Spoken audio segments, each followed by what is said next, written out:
everyone. Welcome to an all new episode of Loud Casa Talks. My name is Nate, alongside is my good buddy Omid. Hey, what's up, Loud Crowd and Casa Crew? How y'all doing?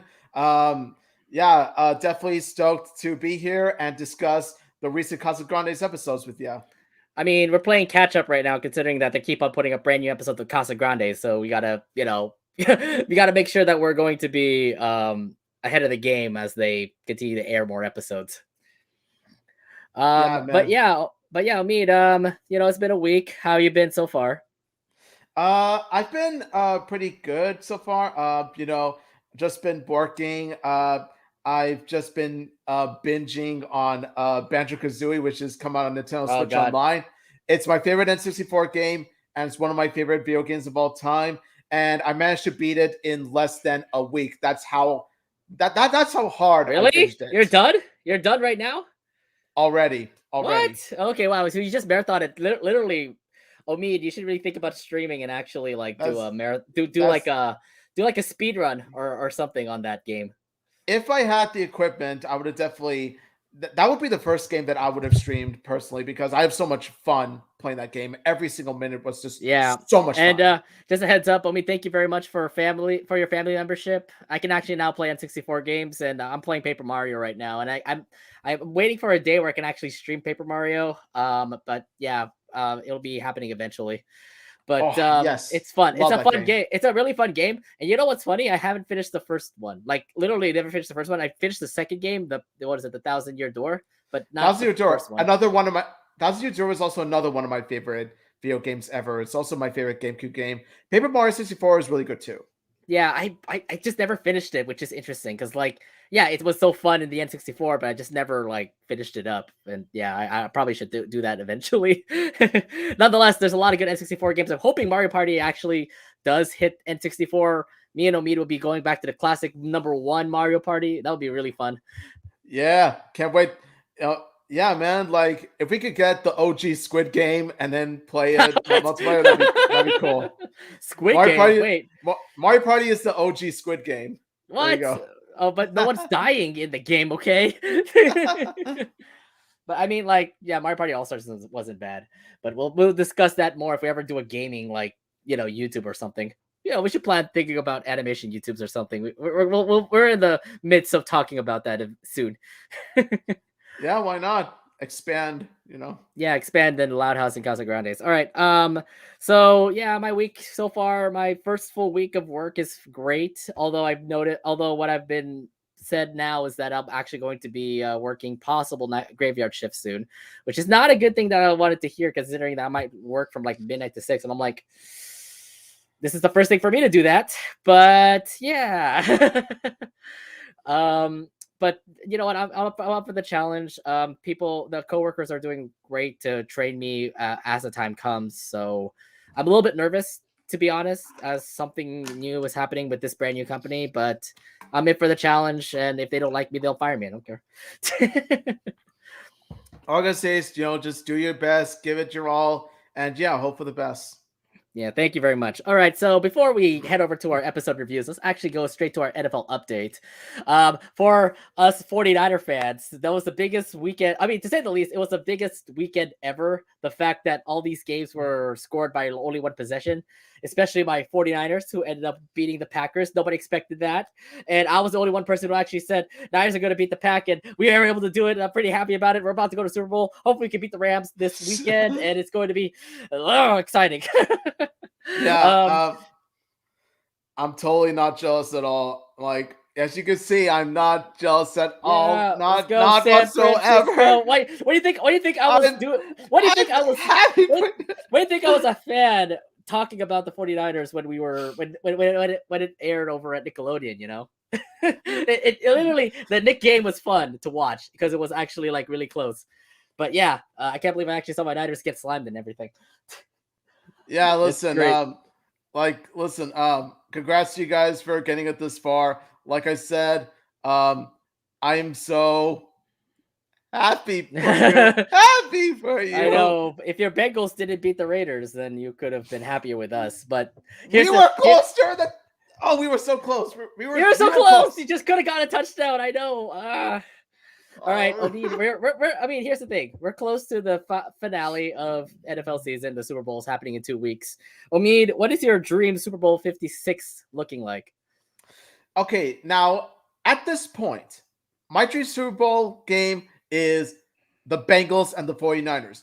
But, if I had to make a prediction, if I had to say like which has a higher chance of going to Super Bowl, it would be, as much as I hate to say it, I mean, I really, really, really, really hate to say it, the Chiefs versus the Niners. The Chiefs have I really hate the Chiefs with a burning passion, with all my heart. I absolutely hate them. Just makes me sick. But the Chiefs do have a high chance of beating the Bengals, unfortunately. So putting the bias aside, I have to say Chiefs and 49ers is the best possibility. Although I really want the Bengals and 49ers. I'm thinking for here's my thing. Like, I'm the one person who will probably bet Bengals versus 49ers if it actually does happen to that.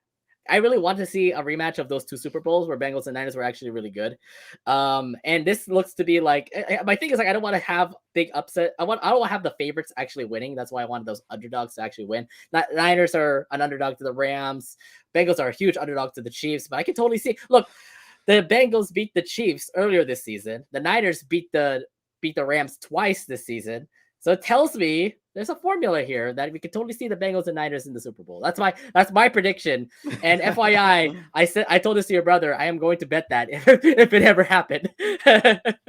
And go pray to the football betting gods, man. Pray to the football gods. And I'm very sorry to your brother if it actually does go that way, because you don't get Kel's Kitchen. I need that beef Wellington, okay? Like Papa needs a beef Wellington. Free beef Wellington. All right. But yeah, that's it for our NFL update. Go 49ers this weekend. Hopefully Niners and Bengals are my Super Bowl prediction. Omid wants the Chiefs.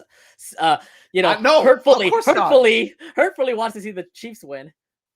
I don't at all. Like I said, I predict the Chiefs to win. I want the Bengals to win, like I said. Like I want your Super Bowl dream to come true. It's like I want the Chiefs to be knocked out once and for all. Just You know what's weird? We always hate the Patriots because Tom Brady keeps on going to Super Bowls. It feels like the Chiefs are kind of being the Patriots now. The Chiefs are the new Patriots. The Chiefs are the new Patriots. Except this is even worse because the Chiefs are our division rival. They're the Raiders' division rival. Mm-hmm. So that's what makes it worse. It's hurtful for you because it's like you always see them every year, twice a year. Actually. Exactly. It's just like as a Raider fan, it brings a lot of disgust in me. It's just like disgusting. Don't worry. We always see the Seahawks all the time, which I hate too. All right, not all the time. But enough sports aside. I know everybody's looking about cartoons, so I'll actually head over to our reviews and go straight to our Casagrandes reviews. We have 4 episodes to review, all airing between December 10th and January 14th. So let's go ahead and get things started with the first episode that came out on December 10th. Throwing Pains. So the synopsis here says, during a snowy day, Ronnie Ann and her skater friends must battle the gym space by playing dodgeball. First, right off the bat, as a skating squad, this is going to happen eventually on bad weather days. Look, they're skating outside. They're going to get cold, and all that jazz. How sad did you feel seeing the skate team trying to manage to have their skating to skate while in frigid conditions? Honestly, I got to ask, why are they even skating in snow in the first place? I mean, it's freaking cold out there. It's so cold that it even freezes Sid on a block of ice. Oh God, I can imagine like Sid be like, "I was frozen today." But however, not everyone seems to be bothered by this cold, and we're going to talk about that certain character who seems to tolerate the cold right now. But I really have to ask though. Like, why don't they just find indoor activities to do? Like, I don't know, watching movies, sipping on hot cocoa. There's a lot you could do inside, Instead, they actually just wanted to skate. Instead, it's cold. Why would you want to skate outside when it's cold? You could have done something else, but no, the skate club still wants to skate. I guess. That's how the story goes. We want to skate no matter what, 24/7. I guess that's how the thing is going to be. But they said that they want to have the gym space, so that's what they wanted to do. But yeah, I felt so bad to all of them, especially Sid, because she was about to skate in the snow, and then she turned out to be a frozen block of ice, which I thought was like, "Oh, Sid." Yeah, she was frozen today. She was frozen today. Yeah. Now here's the thing too. Like during that scene, we get to see Becky, which we haven't seen in quite a while, by the way, since Gossipy Girl. um, No. Do not ever mention that unholy thing again. Too bad, man. Too bad. It has to be brought back because this is the last time we actually did see her. Do so not. yeah. Do not. Anyway, she's back. Becky's back. And it seems like she's being Elsa here because she loves the frozen cold. She literally swam in snow. What were your thoughts on Becky being like Elsa in Frozen, not being bothered by the cold? The cold never bothered her anyway. Yeah, Becky seems to tolerate the cold for some reason. And I mean the freezing cold. But I gotta ask, and this sort of does raise a question. Why did Becky wear winter clothes back in Casa Christmas if she managed just fine here with t-shirt and shorts? Right? I mean, like there's a bit of a There's a continuity error. There's a continuity issue. It's true. Okay. She was literally like, look, it's frozen outside when it's frozen outside during Christmas time, and she had to wear like warm clothes, and then when it's actually more freezing, when it's actually really more cold, where actually a person can actually freeze into a block of ice, she still was able to actually like be cool with it and wear shorts and a t-shirt. And I'm like, wait, this is a continuity issue. I thought she was actually like cold, especially in that Christmas episode. Nate, do you want to say the line or should I? What? Say it. You want to say the line?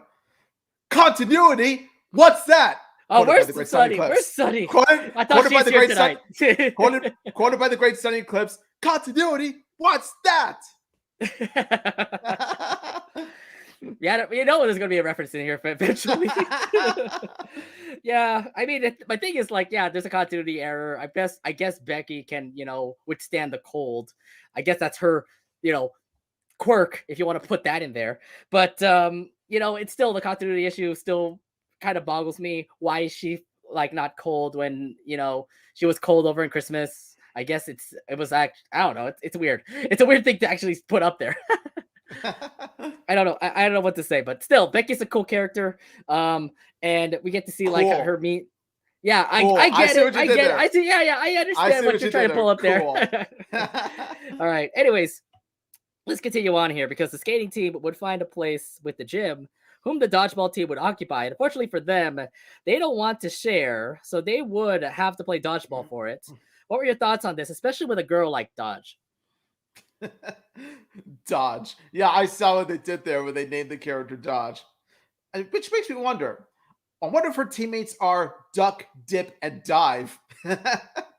Anyways, when we first meet Dodge, I swear, some of us were rolling our eyes. Like, we were like, our first impression was, oh boy, we got a Great Lakes City Chandler on our hands. Like, you swear, like the moment you see her, you're instantly reminded of that character. And I think it's because, like, much like how Chandler is the antagonist towards the Clink and McCloud group, the impression I got was that the show is trying to give the Sidoni group their own antagonists of their own. And man, did she give out that first impression, let me tell you. Yeah, I feel like for Dodge, I mean, the way I first saw Dodge, she looked pretty cool. But the other thing too is that she's also mean too. So she's kind of, I wouldn't call her a bully, but she was just more of like the mean girl type. And like, oh, it's our gym. The dodgeball team's about to take it. You can't do this. And I like the fact that like Ronnie Ann started to come up and say like, we'll challenge you for the gym space and all that jazz. So, it's cool that Ronnie Ann stood up and said like, wait, we'll challenge you for it. And then you get to see Dodge, who's, a girl that I never expected to see. I mean, last time we saw Dodge, it was on that same episode I will never mention of. But yeah, it's interesting just to see her, even if I only saw her as a background character. So I'm guessing like, are we really putting more emphasis on background characters in the elementary school of the Cesar Chavez Elementary with Ronnie Ann and everybody? So if that's the case, it has to be cool because it gets to see like how these secondary characters actually interact with the main character like Ronnie Ann and Carl, for example. So yeah, Dodge looks like a pretty cool character. Her dodgeball team is fine. My big thing though is like when they actually tried to play dodgeball and try to challenge. I like the fact that like they they don't know how to do they don't know how to play dodgeball, so literally they pretty much teach them with their own lesson by throwing dodgeballs at them. Yeah, I really do like that. I really like that too. So yeah, nonetheless, I mean, it's still interesting with the whole dodgeball with Dodge. Anyways, so they got the challenge all set up. So to prep them to skate, to prep the skate team up, they had to go through training regimens that Roddy Ad would come up with. It's like was it dodging clothes or catching fruit, and last but not least, what was the last one again? I forgot. It was Catching. It was throwing, catching, and dodging. yeah, I forgot what we were throwing. So I forgot about that. Anyways, what were your thoughts on Water the? balloons. Oh yeah, water balloons. Yeah. So what were your thoughts on this training regimen that Ronnie had brought up? Okay, so they go and learn the 5 Ds of dodgeball: dodge, duck, dip, dive, and dodge. Or in their case, catching, dodging, and throwing, which is technically like 1C, 1D, and 1T of dodgeball. And they learn. What I like about this is how much of a creative turn that they took with the episode in terms of them learning dodgeball, because how they learn dodgeball is not necessarily like with the dodgeballs themselves, but rather in different real life situations, where like first you got the crew, you got the squad catching fruit, then you got the squad dodging Carlotta's clothes, and Mhm. then last but not least, you got the best part, them throwing water balloons. And who do they throw water balloons at? Why, of course, they throw water balloons at the troublesome duo that has been causing all this madness, like all this throwing fruit, all this throwing Carlos clothes, all this taunting, all that stuff. Who else but Carl and Sergio? Because who else, right? Who else would cause all that kind of trouble to the squad? Am I right? But man, let me tell you, man, the payoff, like the amount of payback is just so satisfying. Seeing the squad pummel Carl and Sergio like with all these water balloons, like they rightfully deserve. It's just, oh yes, sweet payback. Nice job, Sidani squad. I think the Sadati squad is just starting to grow on me. Just the fact that like they all are like really cool friends together, teaming up to do whatever it takes to take on a challenge. So like, you get to see Par and Bobby, throw fruit and they have to catch it so that they can like, catch it during dodgeball. Carlota, by the way, yeah, she has a lot of clothes to wear, so she does this, which makes sense. It's just like a trope that cartoons people do. Like they always throw their stuff around that room and everything. Um, and then you also get to see Carl and Sergio get pelted by water balloons. What I love is the fact that like throughout the whole time you get to see Carl and Sergio pretty much like try to mess them up. And you know what? It's kind of cool. Like in the third one where they throw water balloons at them, it's pretty much payback, which is it's kind of like cool. Like yeah, they're always in the background trying to mess things up, and in the end, we'll go ahead and just throw water balloons at you because you try to be trolls, like try to be trollish. Exactly. Like So that's the best final lesson for them to learn is just with the ultimate sweet comeback. Like that's how you learn throwing dodgeball in the best way. exactly. So, yeah. All right. So here comes game day, where it seems the skaters' training has paid off, winning the first round because you get to see like how everything like changed from fruit to clothes and shoes, and it actually worked out because they actually did win the first round. That is until the dodgeball team brought out their. That is until somebody from the dodgeball team actually got hurt. That's why they brought out their secret weapon, which was actually Becky. From there on, Becky's wild nature would take this skate team winning the second round. So, how impressed were you seeing Becky actually being competitive like in the second round? Like honestly, I love how like the animators and Carrie Walgreen herself, like oh my god, like they took huge advantage when it comes to like doing the character. Like they go wild and crazy with it. They don't hold back whatsoever. Like the zaniness of Becky herself is just like so well done on an aesthetic level, and also I'm not gonna lie, it was quite fun to watch her go all out and all that stuff. So yeah, honestly, Mm. nothing much to say except really like Becky's energy. Now, here's the thing too, like we get to see her like get wild and crazy, especially like in that one episode, the Two of Clubs. Like, yeah, we get to see her like competitiveness when she wants to wrestle somebody down. But we never seen Becky ever since then. She's just a secondary character who like got annoyed by a teacher and teacher's threat. She bullied Ronnie Ann in that one episode.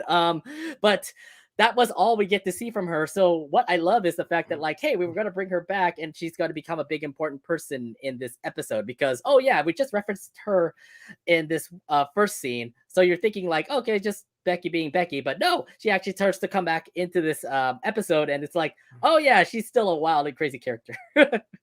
But yeah, it was interesting because like, holy crap, I didn't know she was going to be that competitive. Like I saw that competitiveness back in Two of Clubs, but when it comes to like dodgeball, like, oh, I didn't know that she was going to be like this crazy. Oh yeah, man. That tells you, man. You don't mess with you don't mess with Becky Buttercup. We're gonna touch upon that later. Now, here's the best thing about this, though. I mean, when Dodge actually introduced Becky, she literally said, "My girlfriend, Becky." And oh my God, we didn't know that this was going to happen. LGBT representation, say what? But yeah, Becky and Dodge, they're actually a couple. So I didn't expect to see this actually. I didn't expect to see Becky actually have a relationship with a girl. But oh my God, awesome LGBT representation here. Oh, what were your feelings when you saw this pair? Yes, yes. More LGBT representation. I absolutely love it. Then again, given it is La Casa, it's really no surprise at all, given that they embrace diversity, they embrace representation. Look at Clyde's dads, look at Saluna, Mhm. look at Becky Dodge right here. Look at CJ with Down syndrome. Oh my God, they nailed they nailed diversity to a T. And of course, I love the nicknames that they give them. Becky Buttercup, Dodgy Wadgy. I was like, oh God, like Okay, yeah, they're adorable. They're an adorable couple. We get it. They literally have their own nicknames, and I thought, and look, it's pretty cute that they actually say there's nicknames like that. It kind of can get annoying, but at the same time, it's like, okay, you know what? They're kids. They can do this. It's adorable actually seeing these two. And to be fair, like if we're gonna continue on with season three, please get them an episode, maybe like a date, possibly. Like I don't exactly. know. Yeah, I mean, yeah, we get to see them pretty much playing dodgeball. What else can they do? Can they actually like do other things besides dodgeball? Like, other sports or maybe like meet up with Lynn or maybe I'll meet up with Lynn Jr. and actually like start a competition between the two of them. That'd be pretty sick. But yeah, I Yeah. mean, literally it was pretty sick just to see like LGBT representation and a secondary character that you never expect to see, that you never really see that much actually like really have a relationship with the girl, which is awesome. I definitely agree. I honestly, this opens doors to more secondary characters having roles like this. This opens doors to potentially having Becky having a potential episode like focus on her, and hopefully throwing Dodge into the mix. Let's just hope that yeah, we have our Dodge Becky episode, but I mean, like it was only a little minimal, but really, I mean, like if the way that we're seeing the Casagrandes go, I would love to see like Becky have her own episode of anything. Hopefully, it I happens, but know. we'll see. Yeah, so so nonetheless, they lost the second round, so they have to go to one more round, where it seemed that the dodgeball team would take care of business with the skate team until Ronnie Ann would come in and take care of the dodgeball team thanks to Laird's hair. The sets of Ronnie Ann and Becky facing off, where Ronnie Ann would win and declare the gym theirs. So explain your thoughts about this final battle here. Oh my God, like I just love it. Like the suspense, the intensity of the dodgeball game. Oh my God, you can feel the competition is there. So after they get creamed by, so after they're getting creamed by Becky, Ronnie Ann then has a Lincoln Loud moment of her own and decides to motivate her team by saying, "We stick together, we never quit," and all that stuff, and that's what keeps them going. And I'm just like, yes, yes, that is some Lincoln Loud energy right there. You can tell that Ronnie Ann learns a lot from Lincoln because that's the kind of thing that Lincoln would do. Like he would motivate. We've seen him motivate his squad. Like think of them as family and encouraging them to work together and all this stuff. Ronnie out here is the same thing. And it really does make me proud because it really does show how strong of a leader Ronnie Ann is. And not only that, but my God, Laird's hair is the MVP right there. No questions asked. And also, um, when it looks like Ronnie Ann has lost, it actually turns out that she actually caught the ball, winning the game. And let me tell you, it was satisfying as all hell. Patches O'Houlihan would be proud. I was pretty interested. I was like the fact that the whole inspirational speech that Ronnie Ann gave out pretty much like helped motivate the team to become like the best team ever, which is pretty cool for Ronnie Ann considering that she is the protagonist after all. She is the team leader, so she ended up doing this, and at the end the thing is like at the end they still ended up having a good competition. I mean, she literally used Laird's hair to pretty much catch like dodgeballs and was able to get like all the team back. Although I love the fact that like even with like the whole team back, Becky can still be able to actually take down a team. Like literally, like she got all the balls, and then you can get to see the evil face that she always brings up, and she starts like curling it towards like everybody else except Ronnie Ann. So it led up to that one little square off with Ronnie Ann and Becky. And of course, I don't know what, like the way that she winds up and everything, it just feels like it's like some or sort of anime-esque like animation that you get to see. Like, oh, the wind is coming at you. Wah! And it's strong enough. It's like Naruto, for example. It's like something where it just forces you back and then it obviously pushes him to the wall. I have a feeling that in that wall, it just makes you feel that Ronnie Ann actually was like pretending to catch it or something. but no, I guess she ended up catching it, and then the skate team ended up going outside for the cold for the rest of the gym. But nonetheless, I thought it was pretty epic the whole final round there, even for like a 5 minute. Even though it was only for like 2 minutes. My God, yeah, the whole dodgeball match was just thoroughly engaging and fun to watch. It was fun to watch. Yeah, I love all the anime. I love all the anime references that they kind of pulled off over there. So now with the skaters having the gym, they can skate all they want until they saw the dodgeball team suffer in the cold. Except for Becky. Becky thought that obviously uh, she's she's adapted to the cold. So both teams would end in a compromise and share the gym. What do you think? What do you think about this whole ending here? I thought the ending was honestly very cool. It was really cool of Ronnie Ann to still let them into the gym so that they can avoid being cold as well.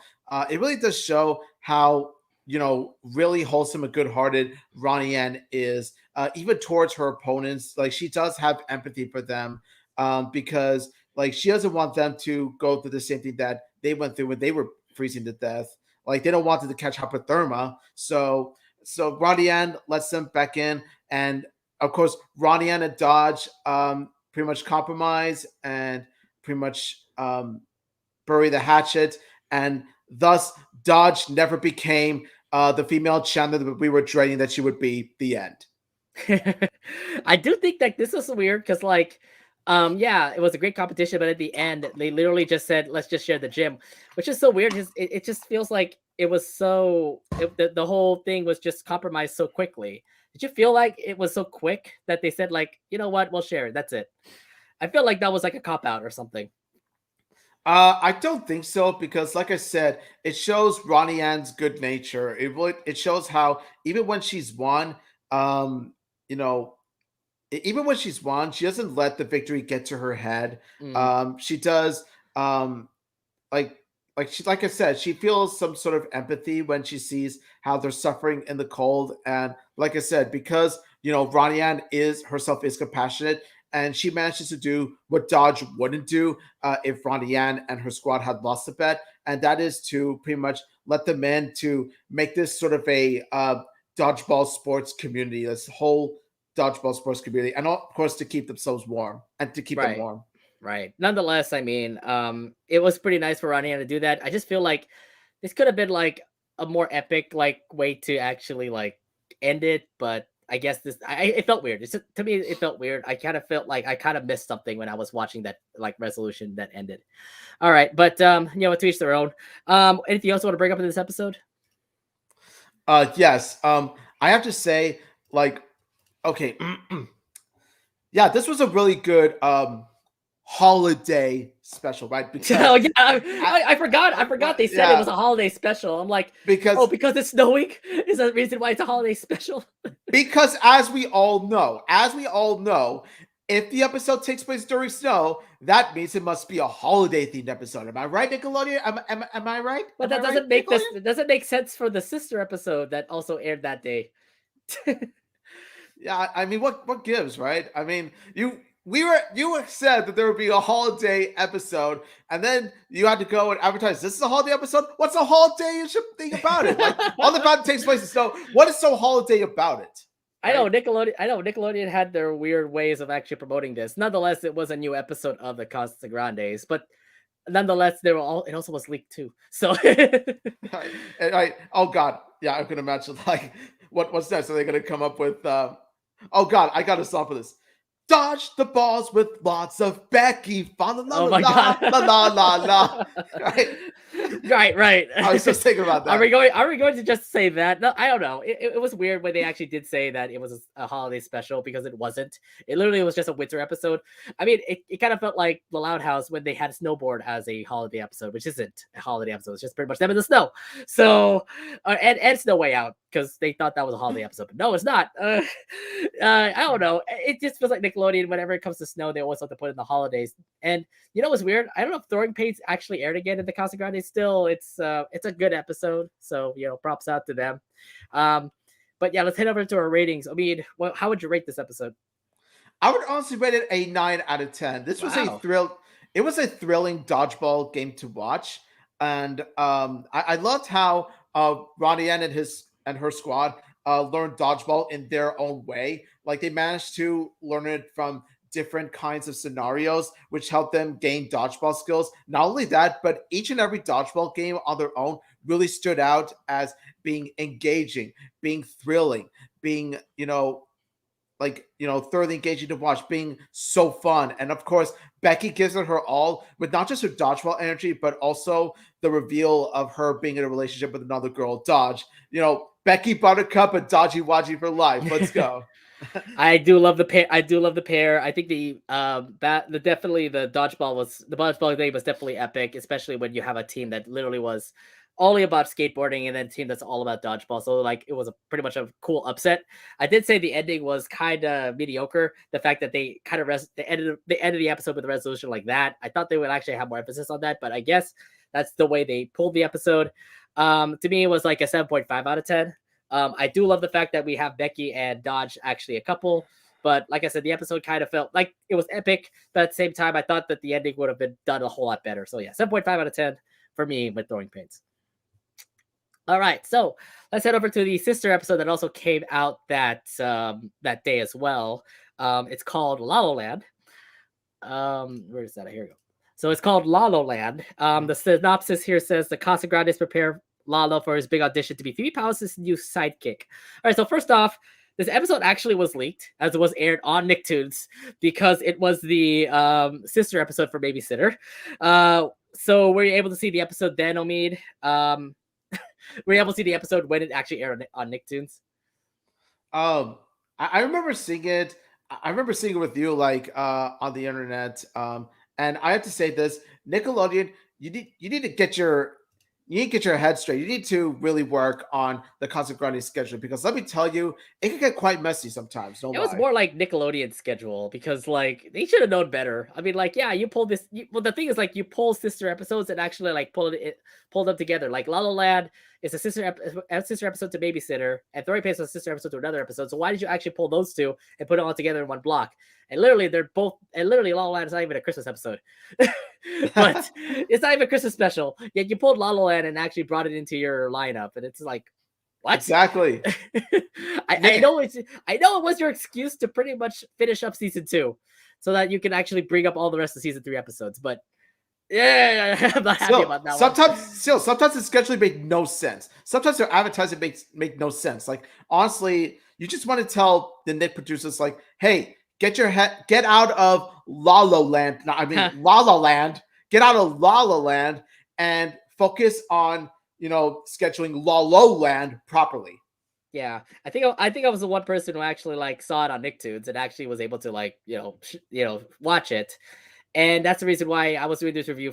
I was going to think about like actually doing this review like immediately, but knowing that everybody else didn't watch it until December 11th, I had to wait it until we actually could make this review. So now we can actually review it, guys. Even though it aired like in November or October, I totally forgot. Either ways, it was leaked. Thank you, Nicktoons Network. But we were able to actually check out La La Land now, so let's actually start reviewing it. Let's go back to the Mhm. episode because the city was holding auditions for Phoebe Powers' next new movie, and no doubt anyone's dog would be a shoo-in, especially Lalo. Together, Ronnie and Carl and CJ and Sergio would try to get Lalo to become a star that can land him the role. Explain your thoughts on the training that they would give to Lalo from a makeover to becoming an actor. I really do like it. It's quite similar to a montage in a way, where the kids take steps in order to turn Lalo into the star dog of Hollywood's dreams. Basically, call it the Airbud of movies in a way. But of course, this takes time, and I mean a lot of time before he becomes show dog material. Now, this definitely includes the part where Sergio and the birds steal Lalo's blanket and pillow in order to have him perform tricks. By the way, lesson here's a little lesson for you: never steal a dog's blankie. Okay, I'm just saying. Never start. You don't steal a dog's blanket. You just don't do that. I think the one thing that kind of hurt me was the fact that, like, oh, think of a sad moment, Sergio. Oh yeah, your ball, when you were a puppy, your ball was pulled down the drain, and then you ended up crying, and apparently it made him go to tears. And it's like, oh, poor little Oh, Lalo. puppy Lalo, puppy Lalo, puppy Oh, poor Lalo. little Lalo. It was just absolutely sad to see that.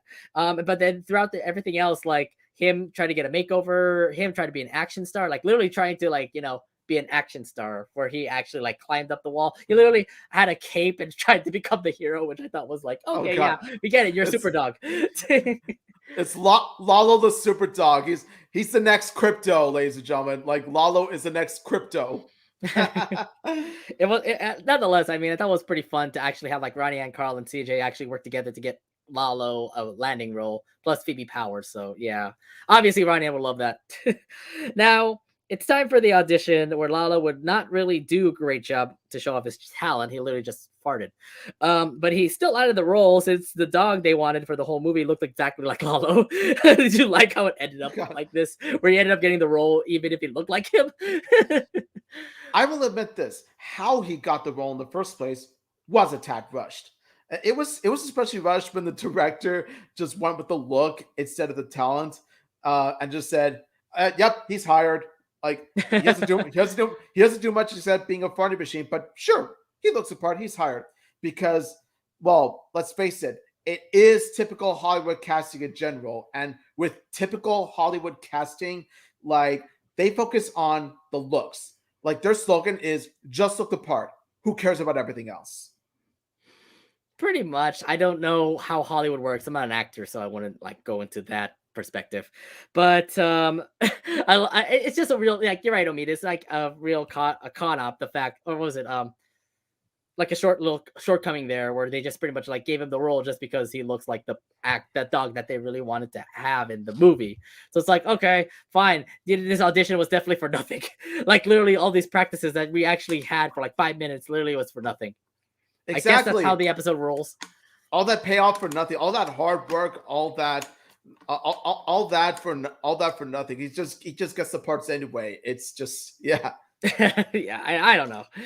Sorry. So now with Lalo as the actor, the Casagrandes are pretty much treated based off Lalo's quote unquote Lalo's requests, which mostly favored CJ, Carl, and Ronnie Ann. Literally, like you get to see Carl in a massage chair, you get to see Ronnie Ann try to skate with Phoebe Powers, and you get to see CJ do his own thing as well. Meanwhile, Lalo would be suffering on what the directors were telling her to do, from all the stunts to facing off against cats. What were your thoughts on the sequence here, where you get to see like Ronnie and Carl and CJ like chill and relaxation while Lalo continues to suffer as an actor? Firstly, I just gotta see this. Yeah, of course Carl would exploit the hell out of their entourage positions. Like I could imagine Carl is like living the dream. Like, of course, Ronnie Ann and CJ are enjoying themselves too. But then again, like we see Ronnie Ann have some doubts about getting Lalo roped into all this. But with Carl, no, he doesn't give any F's about this. He gives zero F's. Like he's just like, yeah, I'm just living the dream. Like, like in a massage chair. Oh, look, chocolate fountain. Like, yeah, it's basically Carl's stuff. It's typical But then you're Carl. also gonna blame Ronnie Ann too, because literally, like, she was in that trailer with Lalo, and then they ended up like Ronnie Ann was trying to play video games that was for free, so she's playing video games. While you get to see like Lalo just continue to be in these stunt double roles, and I feel so bad for Lalo, especially when he had to run. He literally was hanging in a green screen. He's even going to do his own stunt as well. So it's like, oh, what are you guys doing? You totally forgot about your dog who's suffering over there. But Yeah, this is what yeah, happens when you're an entourage in Hollywood. Like, yeah, you're a friend for the dog. Okay, of course you will love to do all these specialties to make yourself comfortable and all. yeah. I was a bit disappointed with how Ronnie Yan generally reacted towards all this. Like Ronnie Yan was also exploring the entourage position too, but just not as blatant as Carl did. But Mhm. yeah, Ronnie Yan was sort of like, like Ronnie Yan was sort of like neglectful of Lalo at that moment, but thankfully, at least she learns at the end to think of her dog first before anything else. And also the fact that, okay, I have to touch upon this. The part where the director tells where the part where Penelope Powers was like, Ronnie Yan, it's nice to Baby meet you again. Powers. Phoebe Powers, the part where Phoebe Powers tells Ronnie Yan, oh hey Ronnie Yan, nice to meet you again. Let's go skateboarding again. It's like continuity right That's there. continuity. That is true. That is continuity. Okay. Phoebe Powers actually knowing Ronnie Ann. Okay, this touch of continuity totally makes up for the lack of continuity in the last episode we were discussing. So yeah, props to La La Land for that. Seriously. Nonetheless, now it makes me think like Phoebe Powers should have an episode. Well, we have Phoebe Power episodes, but she's just more of a secondary character. Oh, and another thing too is that, let me tell you, that assistant deserves a big tip. Let me just tell you, he worked his butt off he worked his behind off in order to tend to their needs. And they aren't even dogs, they're human beings. So let me tell you, give that assistant a big tip and a 2-week vacation. I mean, the thing is that he also did be the stunt double for the dog.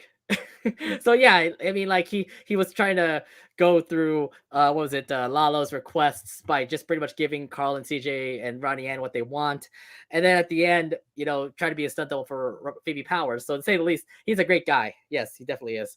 But the thing is that we'll skip the final stunt part. Let's head over to the ending part here, because in the end, was it the movie would go off without a hitch, where Sergio would direct and have a stunt double now take over Lalo's spot, while Carl, CJ, and Ronnie Ann treat Lalo like a Hollywood actor. Explain your thoughts on this little ending here. Okay, like after Ronnie Ann saves Lalo and apologizes to to Phoebe Powers for messing up the scene, and she says that, oh, I was just saving my dog. It's like, oh my god, that's so touching. But then after the ending, like the ending was pretty spot on, where you got like you said, Sergio directing, like, oh my gosh, yeah. Our next Steven Spielberg, ladies and gentlemen, let's call him Sergio Spielberg. Here's the thing, like Sergio continued to bother that director too. It's like, I got my ideas here. Why don't you do this? Why don't you do that? Well, the director's just like, I'm tired of you. yeah. Sergio is the next Steven Spielberg, ladies and gentlemen. He'll have a he'll have a good run in Hollywood. Let me tell you that. Oh, and also the part where Carl, CJ, and Ronnie Ann like tending to Lalo's whims, like, treating Lalo like a Hollywood actor. Let me tell you, Lalo deserved that. Lalo deserved to have Carl, CJ, and Ronnie Ann make it up to Lalo by pretty much treating him like, like a famous celebrity, like a movie star. Well. Yeah, like exactly. A movie star. Loved it. Like, that's a good way to apologize to Lalo. So I really like that ending right there. Yeah, exactly. Considering that, Carl, CJ, and Ronnie Ann were pretty much just, taking advantage of Lalo in this one part. But then at the end, having the fact that, like, they treated him back, it just tells you, like, this is what we do. This is what we have to do for you because we totally treated you terribly. But yeah, great ending. I don't know how that Phoebe Powers movie is with Sergio as the director, but I guess it will be much better than whatever the original director was giving for the Phoebe Powers movie. Anything else you want to bring up in this episode? Yes, I just like to say this. Nickelodeon, get your scheduling right, okay? Get it right, because we don't want to see any more leaks happen. We don't want to see any more leaks. We don't want to see any more spoilers, okay? Like, because the more leaks they are, the more spoilers they are. So please, Nickelodeon, get your scheduling straight. Thank you. I think there's one show that's currently having this like leak issue right now. Thank you, Ghost and Molly McGee. But I know. yeah, like just a heads up, like we get it. They did come out, they did leak. We were kind of like people that saw it, but it was not our fault. Nicktoons literally aired it, so we were Yeah, able to watch it. So the sad part here is that for people who are watching like Ghost and Molly McGee, I'm one of those people who are saying like I'll wait until it airs next month. So yeah, it was just a little interesting about leaks and stuff like that, but it just gives you a lesson that says like, okay, you know what? That's the network's fault for actually airing on Nicktoons. So that's us watching it, and it's that's not our fault. That was Nicktoons doing it. exactly. Don't blame the consumer. Blame the blame the blame the studio, the students, because they're responsible for the scheduling. Don't blame us for wanting to see it the first chance we get. Mm-hmm. Yeah, but overall, I mean, like, not bad of an episode to say. Omid, how would you rate this episode?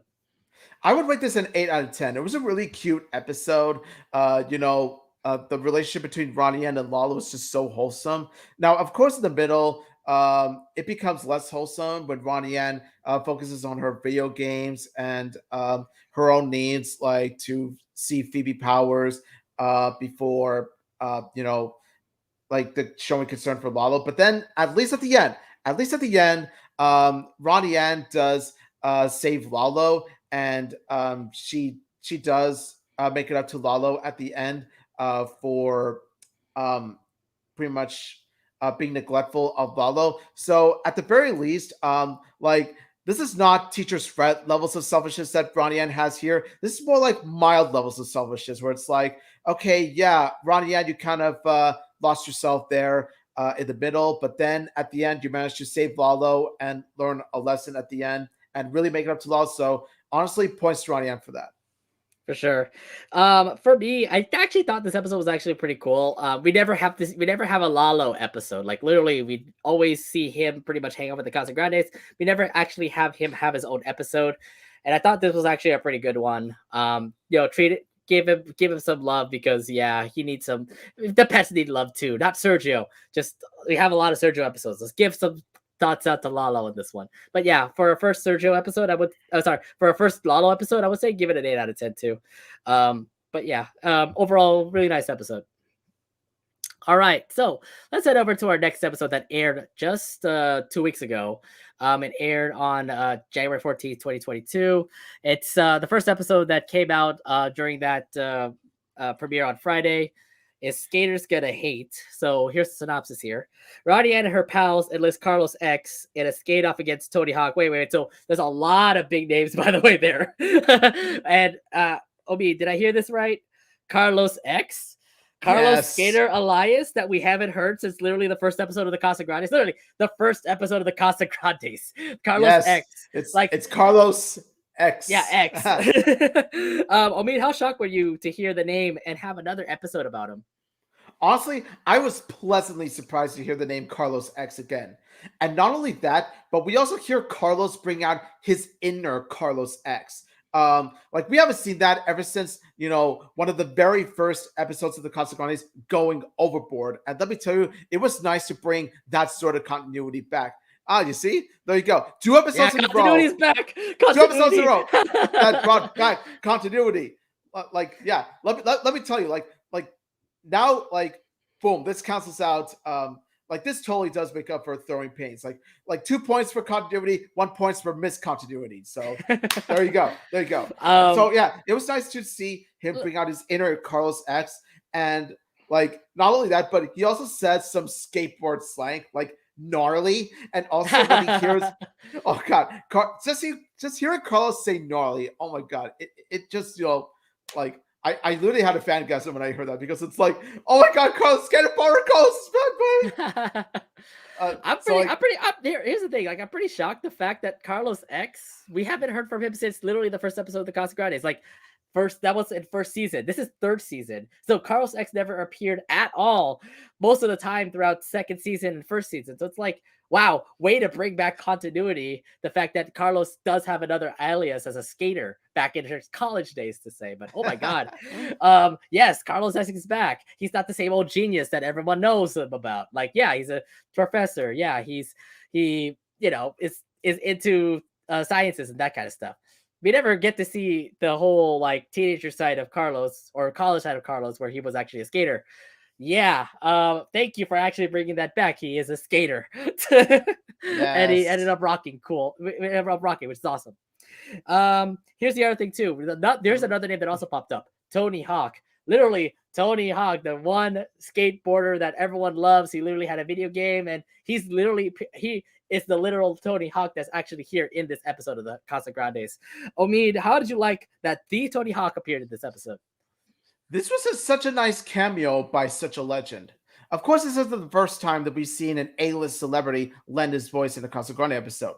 Keep in mind, Danny Trio took part in Battle of the Grandpas. And look, he had so much fun with that role. And Tony Hawk is the same here. You could tell he enjoyed working on the episode. Like, he brought out his best self, his Tony Hawk self, his skateboard passion self into this role. And let me tell you, like judging by not just by his character appearance, but also like his voice, like the way he lended his voice, you could tell this is the Tony Hawk. And it's like if like the Tony Hawk went from the real world to the Casa Grande world.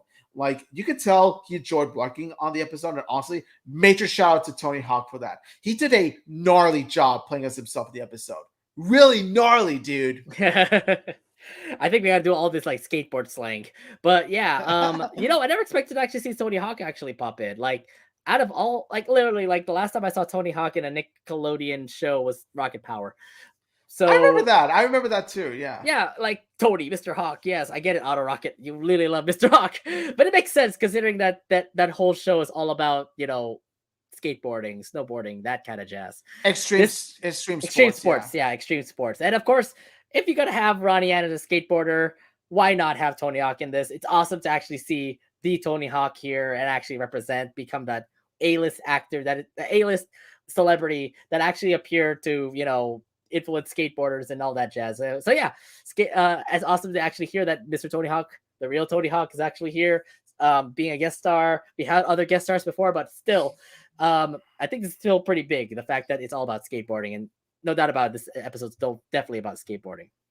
It kind of makes you wonder. Like, it also opens doors to more guest stars that might I appear. am Not waiting just for like other big celebrities to come in. Really, literally, we need more big celebrities. yeah. I don't know.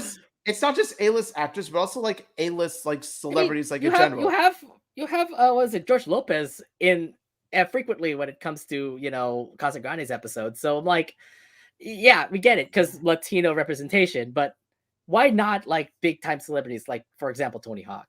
Why can we have like more that we can actually bring in? I don't know who else, but we can think about that soon. We can have Or more guest stars. hey, I just gotta say this. Like, wouldn't it be interesting if they had like a LeBron James cameo? Like have LeBron Uh, James in the Casa Grandes. oh, Let me tell you, like, let me just say this. Like, having LeBron James in a Casa Grande episode would totally make up for the last time he was involved in an animated project. Let me tell you that. right. Oh, you mean like Teen Titans Go? Oh, Yeah.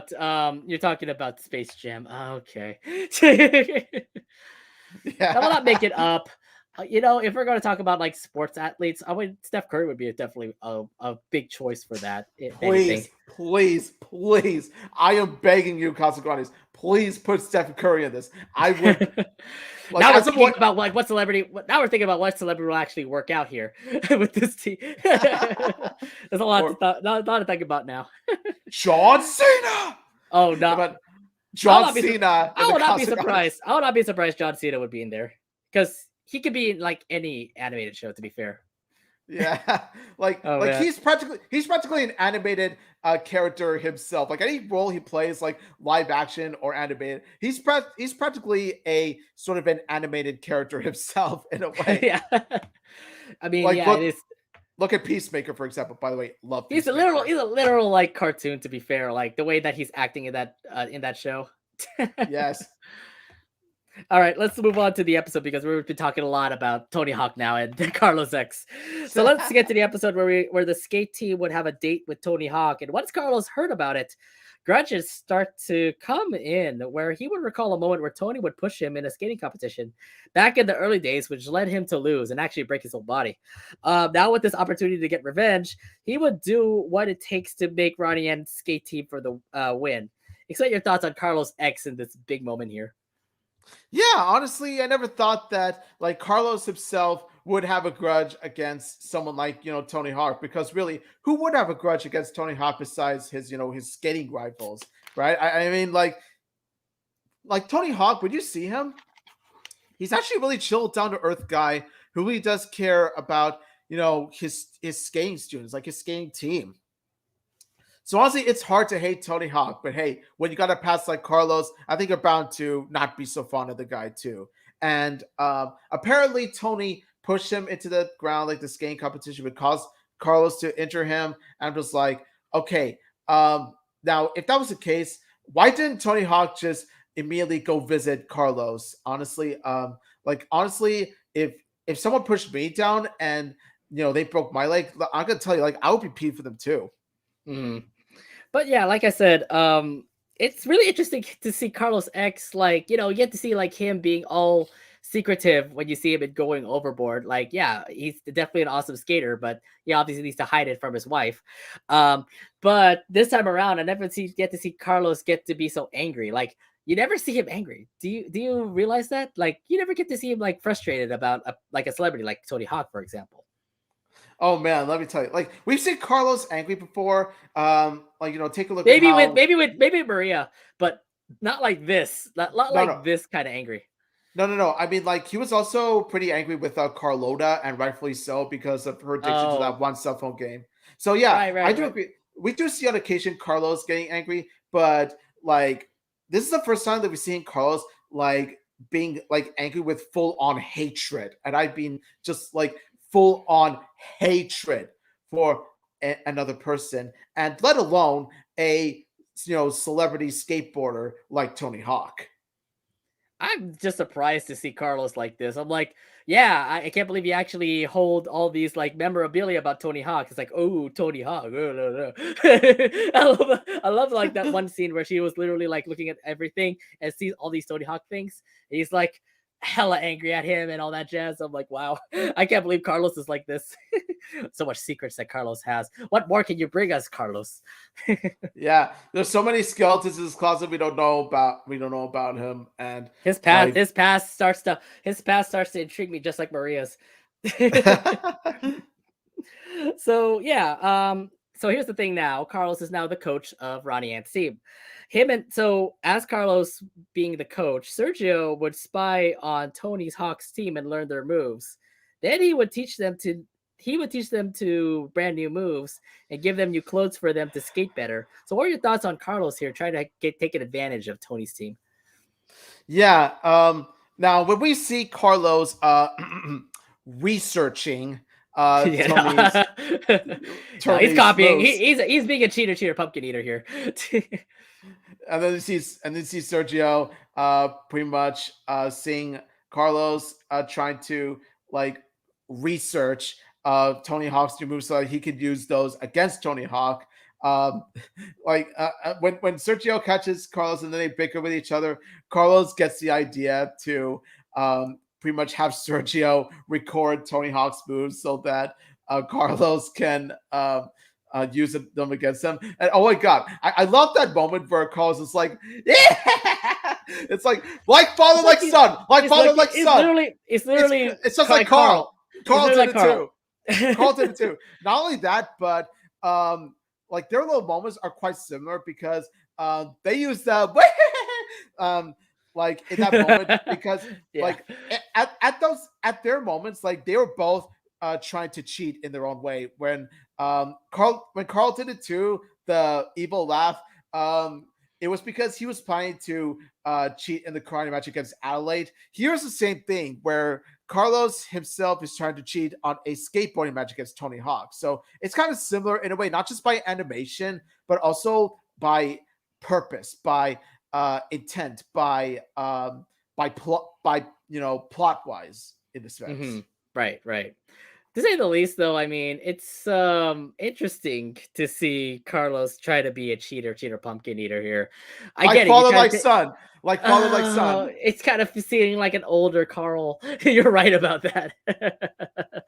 um, yeah, it's just brand new things that you get to see from Carlos, because you never get to see this from like a Professor Carlos. Like, yeah, he's a genius, he's all this jazz, but I never get to see Carlos be like this. Like, oh my god, I never know that had a big grudge on him, that you would actually spy and see copy his moves and all that jazz. But oh my god, yeah.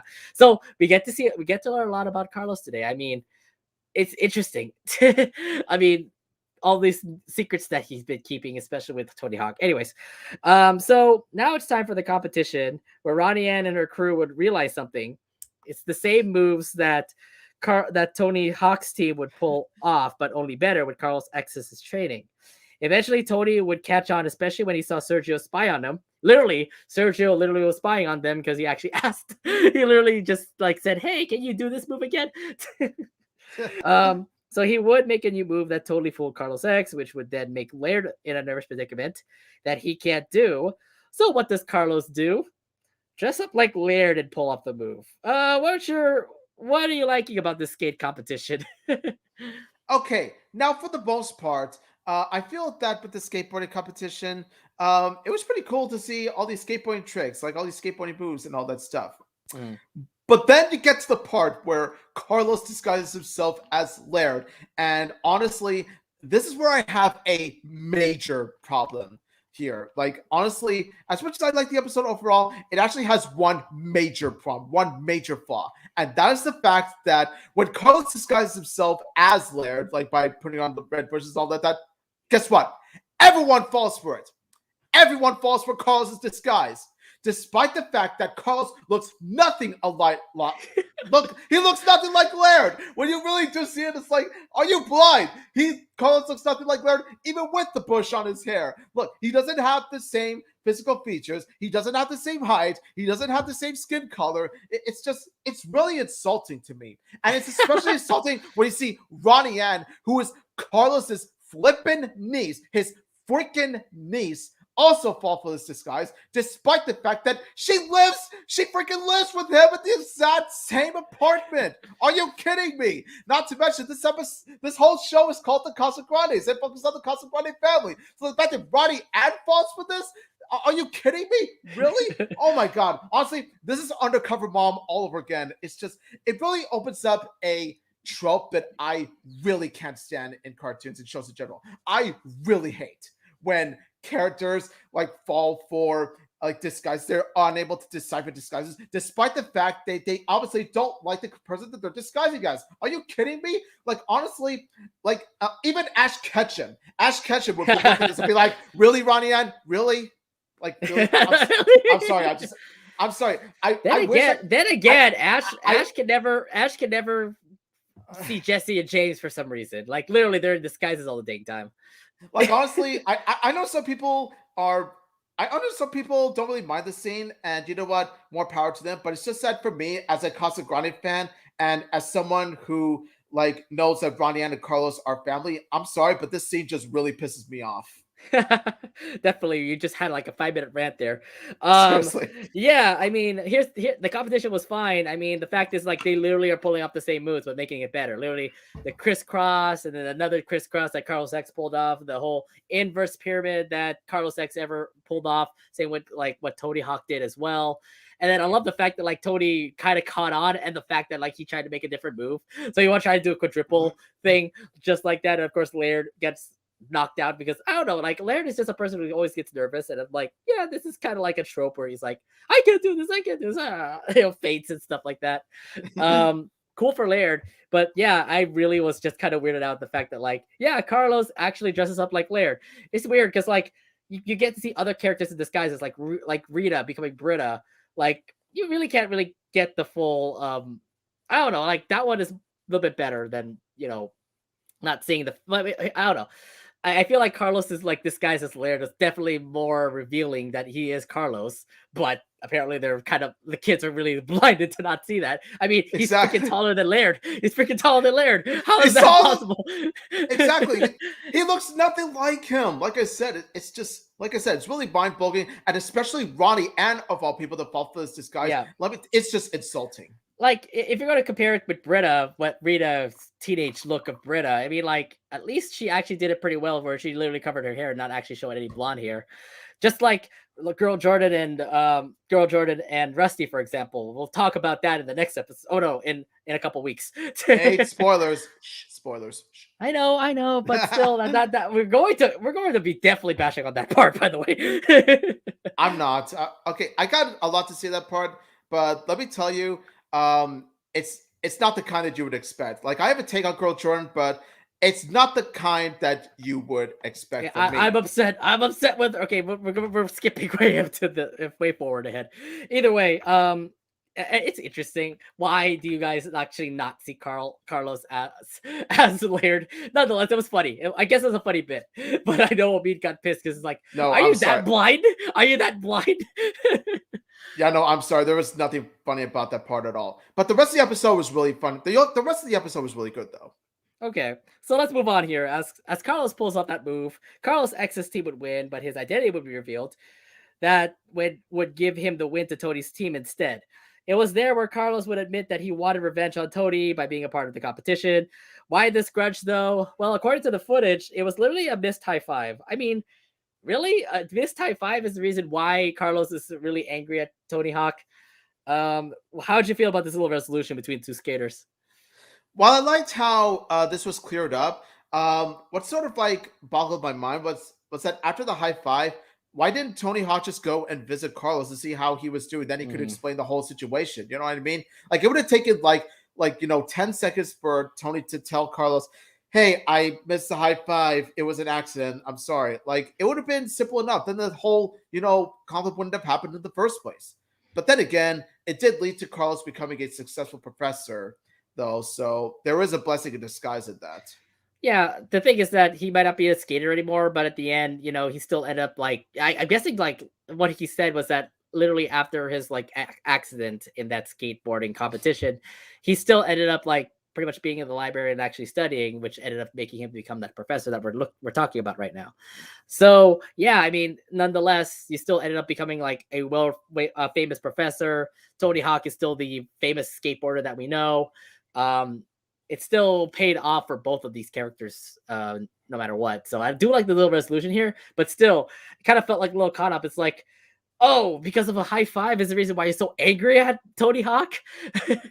Yeah, just because of a missed high five, it's like, okay, there could have been a much better There could have explanation been to a that, better but okay. resolution, I think. There could have been a better like reasoning why this happened. Anyways, so in the end, Carlos and Tony would end up being friends again, and as they start learning from each other's moves. So how'd you like this ending here, where Tony and Carlos just become friends? It's nice to see them become friends, but like I said, how the rivalry, like how the conflict between Carlos and Tony ended up becoming in the first place.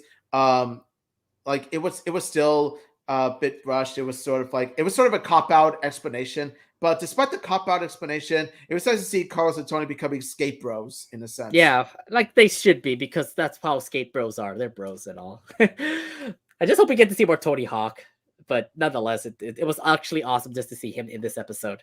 Anything else you want to bring up from this episode? Yeah, it kind of makes you wonder what sports celebrity is next. Like Steph Curry, please Steph Curry. But then like But then again, like, what are the odds of seeing someone like, say, Tom Brady being in the Casagrandes, for example? Why not? Like, I would imagine like wrestlers being that one possible chance that they can actually be a part of the Casagrandes. Like, uh, what was it? Seth Or Rollins, or what was it? The Miz.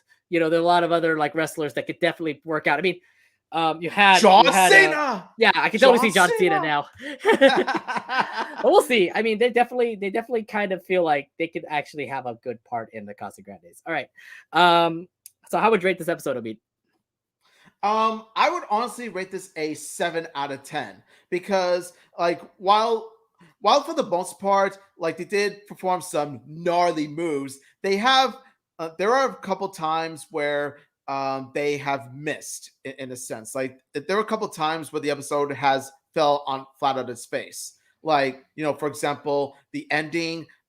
Where, for example, the explanation as to how the rivalry started in the first place by a simple missed high five, and then like for some reason Tony Hawk never went to visit Carlos for some reason. Oh, and also the part where the plot requires Ronnie Ann and her friends to be completely stupid to fall for an obvious disguise. That's also another thing. So that's another thing that really botched it down. But other than For that, me, I though, it was pretty solid. I yeah, really for like me, Tony Hawk. He was good in this. Carlos X is back, baby. Carlos X is back. I really want more Carlos X episodes. Hopefully, the Casagrandes give out more if we have like more episodes in season 3 and season 4, if there is a season 4. Um, I definitely will. I definitely love to see. I love the fact that like the continuity did come back. That Carlos X is back. He's awesome. The awesome skater that we always saw him back in the first episode of the Casagrandes. It's been a long time coming, to be fair. And the appearance of Tony Hawk was awesome. I really hope we get to see more celebrities pop up, but it was actually a pretty fun episode. Yes, that one part where where Carlos was Laird was definitely weird, but to say the least, was all over entertaining. Love to see the skate team actually come out and actually like be a legit skate team actually competing. So yeah, fun overall. I gave it an 8 out of 10. Definitely a good episode for me. All right. Last but not least, we do have one more episode to review that also aired on January 14th. It is called Born to Be Mild. In this, let's talk about synopsis here. Tired of being bullied from school, Alexis learns the tough guy ropes from Carl. Oh, so Carl's being the nice guy to Alexis. Wait a minute. Here we go again with another secondary character having an episode. This time it's Alexis. Yes, he does appear in a like some episodes, but now we have an episode all about him. So I mean, Alexis, we only know him as a kid who played karate. You've seen Karate Chops. He literally knows karate, and you also see him play the tuba most of the time. Were you expecting an episode ever about Alexis? I actually wasn't. It was actually a nice surprise to see Alexis appearing again, and this time having a more prominent role. Like he's not just a character in the background; he actually has a legit role in this. And we see him in his school life where he does get picked on by two particular bullies. One we've seen before, and the other we haven't. But we're going to touch upon that later. But let me just say, it's nice to see the nice little lad again. It's just cool to see him again. I mean, like the last time I saw him was in Fluff Love, where he was, helping Carlos get a plushie. But this time around, it's like this is the usual life for Alexis, and it just feels so bad that he had to go through all of this. Like, oh my god, bullying. Maybe this is a good episode to talk about like lessons about bullying and this and that. So, but as it was coming in, I'm like, really, we're gonna be looking about this kid? I haven't seen him in forever. I hope this is actually good because yeah, somehow secondary characters having their own episodes turn out to be really good. Look at Do the Fruit Shake, for example. Do the fruit shake. Yeah. So coming into this episode, I thought that this Alexis episode would be great. Knowing that this is a bullying thing, I believe this is going to be an awesome lesson for like all the kids who are watching the Casagrandes. But yeah, so let's head over to the episode here where we get to see Alexis in a predicament where he gets bullied by two kids, one who looks pretty familiar. Either way, Carl sees the predicament with Alexis and decides to help him be a tough guy. Did you expect this from Carl? Like him helping a kid like Alexis? Let me tell you, this episode is peak Carl. Yes, Carl Casagrande at his best. Because let me tell you why. This episode in particular, it's pretty much a Carl episode done in a unique way. Like it's not the same old, season 2 Carl formula that we've seen. No, this is actually like taking a different approach to Carl, showing his more heroic side. Like here, you don't see him helping Alexis like just for ulterior purposes. Like he's not doing this because only to like gain something from him. Like just like in Matters of the Cart, for example, it's nothing like that. He wants to help Alexis because he wants to become a hero like El Falcone. And I really like how they do touch upon that side of Carl, that really wants to grow up to become El Falcone. And, to become El Falcone, you start by helping others, like not just helping yourself, but also helping others, like just to help them out, not to gain any rewards or something like that. So I thought, okay, this is a nice way of showing Carl like his big brother mentor figure side to Alexis. Yeah, we always get to see episodes where Carl actually helps people. I mean, last time I saw, I mean, here's the other thing too. We get to see a lot of Carl episodes, yes, but the other thing too is that there's some Carl episodes that actually do work out, like actually seeing the fact that Carl's actually helping another kid out. So, being heroic, just like El Falcone, he would, try to help Alexis out in the situation. So I definitely actually like the fact that like Carl's helping, which you never get to expect to see. You always get to see like a skeezy little Carl throughout most of the Casagrandes. This time around, he's helping people. How is this going to turn out? Hope he doesn't actually like backstab Alexis or anything like that. I hope he's not that kind of kid. We're gonna talk about much more of the episode, so yeah. Yeah. Moving on. We'll move on here. But here's the other thing too. Were you weirded out that the fact that we saw Becky's brother again ever since that Christmas special? Yeah, Ricky's back, and let me tell you, I guess bullying runs in the family. Am I right? Oh no! Bullying runs in the Oh, family. I guess that's the case. I wouldn't expect Becky to be a bully, but after what she did to Ronnie Ann, yeah, she's a bully. She Yeah, is a Chandler. She's she's not bad too. we're not saying like she's the Chandler of like the Casagrandes, but it feels like Ricky's not the Chandler of Casagrandes. I hope not. Yeah, I hope not, but like I think like those two are pretty much the two Chandlers of the Casa Grandes from what we've seen in this episode. I can't believe we actually have two kind of bullies here. We got one for like the elementary kids and then one for the middle school kids like Ronnie Ann. But wow. All right, so yeah, influenced by El Falcone, Carl will teach Alexis tough guy lessons by making him walk on stilts, trash talking, and looking tough. Explain your thoughts on Carl's like tough guy Mm. lessons that he was teaching to Alexis. Like I said before, I'm really proud of Carl for taking this approach to help Alexis like stand up for himself in a way, and how he does it. Like he does it by helping him walk the walk. You see him like walking with those two big sticks. Mm-hmm. And then you see Carl helping Alexis do some trash talk. And oh my God, just that part where Alexis trash talks Bobby by saying, "Oh, your broom," like commenting on his hair, and then Bobby's car. It's like, I'm just like, Alexis, how dare you? Come on, you don't do that to Bobby. You don't do that to. You don't do that to Bobby. Come on, what's wrong with you? You really are a bully, Alexis. Not just kidding. But in all seriousness, though, it's like I said before, like we see Alexis try to take in Carl's tough guy lessons, but as we've seen, Alexis said himself he's a hugger and not a fighter. But which begs the question: if he's a hugger and not a fighter, why is he taking karate lessons to karate chops? Because isn't karate basically fighting itself? And even if you want to Mm-hmm. go, and even if you want to go with the whole Miyagi-Do logic, which is like karate is for self-defense only, we never really see Alexis do self-defense against those two bullies. So really, Is he it's learning yeah. anything from Karate Chop from Par's dojo? I guess. Apparently, like he's not learning anything. If he's not doing Maybe karate there's a against those two continuity issue. guys. Maybe there's a continuity issue there. Damn it! You were doing so well with continuity. Casagrandes, you were doing so well with continuity that now you had to bring another continuity at her. Okay, I'm gonna say this again. Continuity. What's that? Oh, we're Sunny when you need her. Where's Sunny? Exactly. To quote the great Sunny. Yes. But here's the thing, like I love the fact that like El Falcone is the one influencing Carl. Like you get to see El Falcone come in and say like this is going to be a long time, or we're going to help Alexis out. Good job, Carl. That kind of thing. And it helped out Alexis too, considering like he actually started to look tough with a scar on his face. He starts to what was it? Trash talk, especially when he was gonna confront bullies. I like the fact that like when he was trying to trash talk, he trash talked right in front of Bobby. I felt bad for Bobby in that situation because like, yeah, Bobby, you literally He had to was get just insulted saying by hi. that. He He was was just saying just hi. trying to say Don't talk hi. about his The hair. Don't kids. talk Come about his on. hair.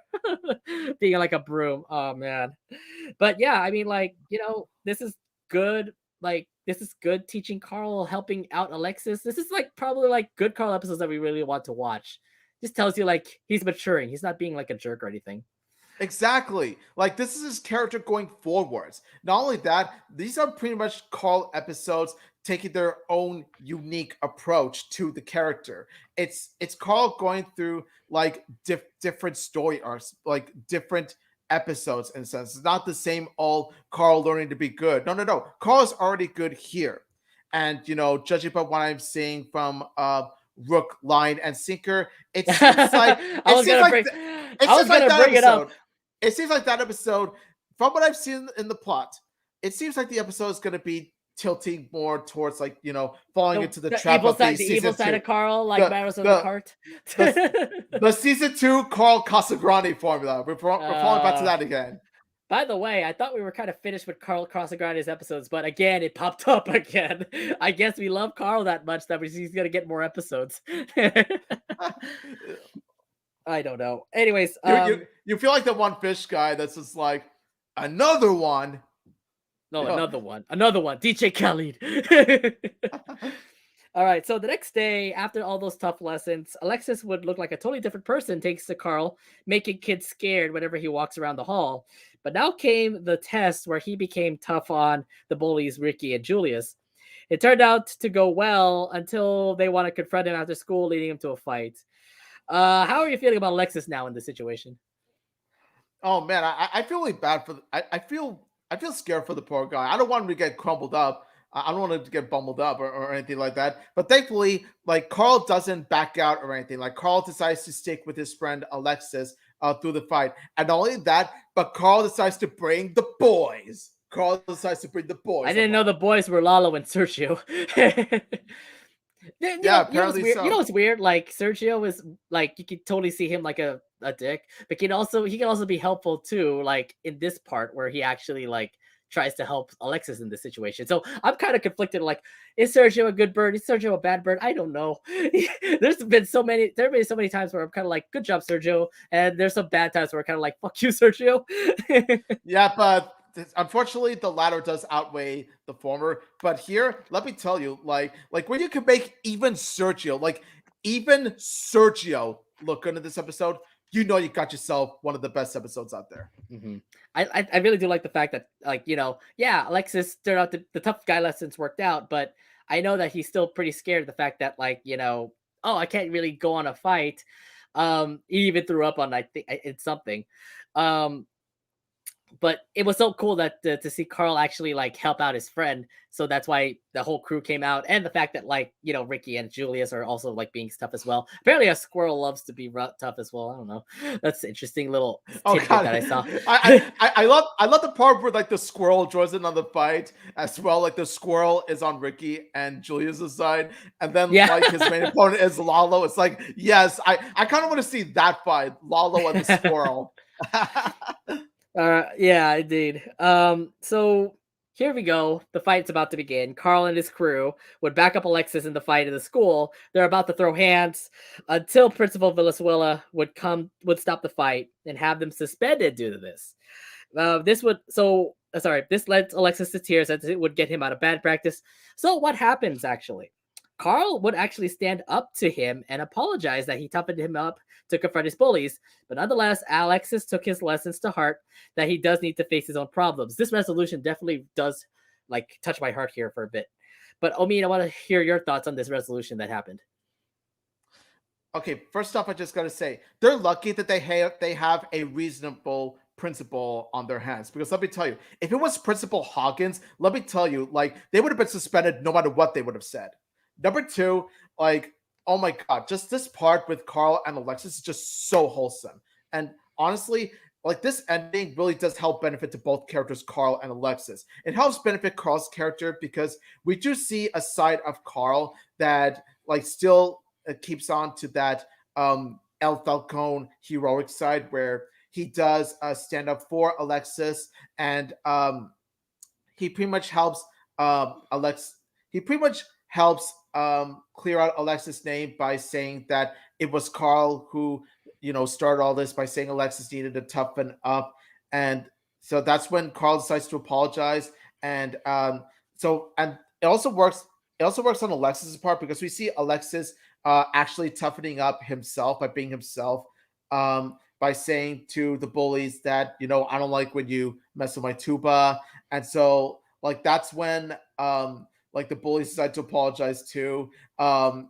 Because Principal Valenzuela is watching, like, It was pretty. She's literally like watching I- them. Like and so if it and so wasn't, that if she wasn't there, then they'd have been a different outcome to say. yeah, and so that's when you see Alexis solving this by a hug, a warm hug. And it's like, oh my god, they're so warm. It's Yeah, see, everything always works out in the end with a hug. I feel like the end. I feel like the ending really does say something like, yeah, better like no fights, just hugs, and definitely hugs. Definitely give out a big aura that definitely tell pretty much like warms everybody's hearts. But let's start with the beginning here, where like Carl actually stands up to Alexis, saying like, "I'm sorry, put all the blame on me because I toughened Alexis up." But the other thing too is that Alexis also took Carl's lessons from heart. I feel like the resolution here definitely benefited both. It definitely did show that Carl is a great teacher to Alexis. Alexis is learning from Carl, becoming a really tough person to actually face his own problems instead of actually just being a wuss. So, nonetheless, I mean, it does help make Alexis stronger. Carl's lessons did pay off, and those bullies are pretty much like being nice to them now. I mean, a hug is actually pretty interesting. Just the fact that like I don't know what's up what was it? I don't know what's up with Alexis's hugs, but apparently it gives out a big warm aura. That's just says like, Yes, yeah, it just gives out a big warm aura that just says like, oh, I feel good and all that jazz. So maybe we should just get more hugs from Alexis. yes, yes. Like, honestly, I want to next episode I want to see with Alexis. I want to see her wearing a free hug shirt. Oh my god, no, that meme is over. Yes, Please. No free more of hug that meme. shirt No, for Alexis. no, no, no, no, not at this time. Not at this time right now. Sorry, there's still a pandemic happening. No hugs now. But yeah, I mean, nonetheless, I think the ending was definitely like heartwarming just to see that that the ending actually turned out to be a really good ending, and it was awesome. All right, anything else you want to bring up in this episode? Yes, I just got to say this. Honestly, this is the best Carl episode ever. Like, honestly, this is Carl at his absolute best. And I want to see, honestly, I know I've been pretty annoyed whenever I hear a mention of there being a Carl focused episode, and rightfully so, because Carl takes up like 75% of the episodes, which, Yep. which doesn't make sense considering Ronnie An's the main protagonist, but I digress. However, if by any chance that that the future Carl episodes would honestly bring out such gems like this, would honestly take much more different approaches towards the character of Carl. Honestly, I'm all for it. I'm all for it, honestly. We need more Carl episodes where he actually is like the nice guy. He isn't like that bully. He isn't like that one person who's always mean to his family or things like that. He actually helps people out. I mean, like I said before, it was just like do the fruit shake, for example. Um, I really love to see those episodes again, and no doubt about it, this definitely really helped out, especially in a situation where he's literally in the same school as Alexis. So no doubt about it, these two would definitely eventually meet up together. And it's something like this. It's no doubt that it definitely really helped Carl out. It definitely made us look at Alexis and think that he's actually growing too. So to say the least, it's a win-win for both characters, and it's awesome to see that. All right, what's your rating on this episode? Honestly, I'm gonna give this a 9.5 out of 10. I really love the episode that much. It's honestly already one of the best Casagrandes episodes for me. Just the simple fact that like it's Carl Casagrande at its peak, and just by the message of bullying is really taught well in this episode, in that sometimes you do need to stick up for yourself and say and tell bullies that you don't like what they do and all that stuff. And also that there's also another message, another moral to the story: hugs solve everything. Okay. Oh, and also the simple fact that like there's a genuine friendship between Carl and Alexis makes me want more episodes with Carl and Alexis as friends in the future. Actually, you know what I was just thinking? Hear me out. A Carl Casagrande OT3. That'd be an interesting one. Wait. Carl, Alexis, and Adelaide. Carl, Alexis, and Adelaide. That'd be pretty cute. Yes. I want to see that happen. Although we want the Carly too. um, But to say the least, I forgot about one thing that also kind of bugged me. Whenever a rumor comes around the teachers' lounge, apparently the teachers actually want to know about it more. I love the fact Like, that like literally like in Principal Valenzuela's office, Principal Valenzuela was saying like, "Were you the one that actually did this like thing?" And then he said no, and then the teachers were like right behind her desk saying like, sorry, I couldn't be able to get him to say it. So it's like, what the hell? Apparently the teachers are kind of like cool, are kind of like, close knit like that. Apparently. yeah, it's like, wait, they were hiding behind They there were the whole hiding just time. to It's see like, that whole rumor become true, but nonetheless. oh my Uh god, that's pretty funny. either way, it definitely both benefited both Carl and Alexis.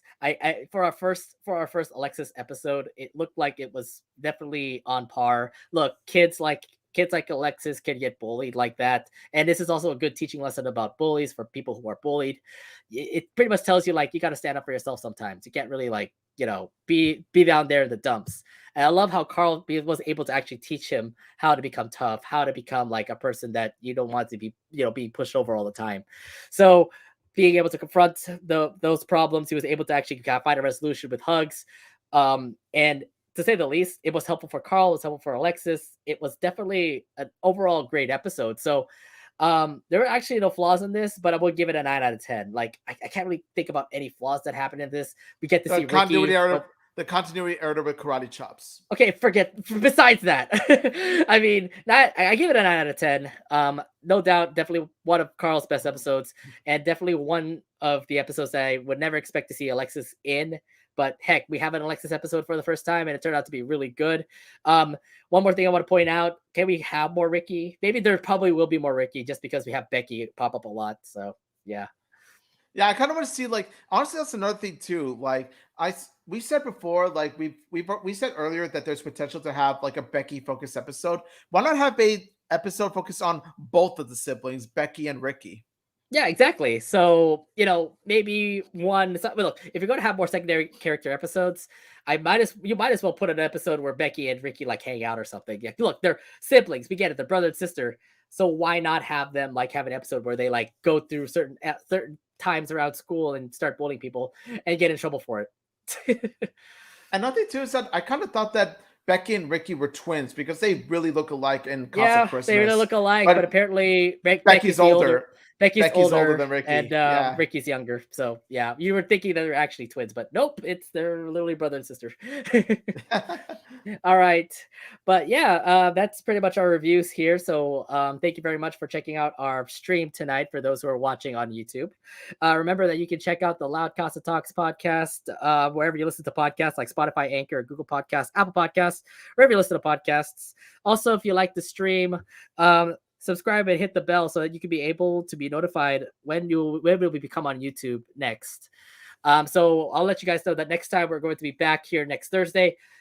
Schedule depending, because currently I'm at a schedule where I might actually have a nighttime shift. We'll see. But at the moment, we are going to be scheduled we're going to be scheduled on next Thursday. On the 3rd of February, we're going to be discussing Loud House episode reviews. These are the episodes that we're going to review. How the Best Won, what was it? How the Best Was Won, Animal House, Fam Scam, and Farm to Unstable. I also did put down Appetite for Destruction and Frame on You. We're not going to do that until those last 2 episodes of season 5 pop out. Okay? As much as I want to review those 2, we can't do that until those last 2 episodes pop up in season 4. Yeah, Season 5. It's got to be 4 episodes per it's got to be 4 episodes it's per 4 episodes podcast just for timing purposes and all. But yeah, How the Best Is Won, Animal House, Fam Scam, Farm to Unstable. That's gonna be next Thursday's episode. So please check out our live stream on YouTube so you can be able to see our reviews on these 4 episodes. I would imagine us loving Fam Scam because of cricket. Yes. No, not the bingo bango cricket. We're talking about the French cricket. And we'll probably love Animal House because of a certain character that's there. Omid is definitely freaking out. Yes. Get ready to hear me fanboy for 10 minutes straight in Animal But House. It's not all about her. It's about Lana, not her. Oh my god. But Sam still plays a significant role in the episode, and yes, I still attest to that. Yeah, for sure. You know what? This guy's a Sam fan. Sam and Logan fan, obviously. So yeah. Oh, speaking of which, I forgot to ask. I know Alexis is voiced by a different character. She's not voiced by Nika Futterman anymore. Do you kind of miss that? I do kind of do, yeah. Nika Futterman is a wonderful actress voicing my favorite character, but the new voice actor for Alexis did a good job as well. He's doing pretty well. You know, it also reflects like a kid voice that Alexis has. All right. But yeah, that's pretty much it for us here over at the Loud Casa Talks mini episode as we reviewed the latest Casagrandes episodes. We'll see you next week as we review the latest Loud House episodes.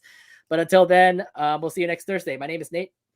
And this is Omid saying thank you so much for watching. And until next time, smell you later, Casa Crew.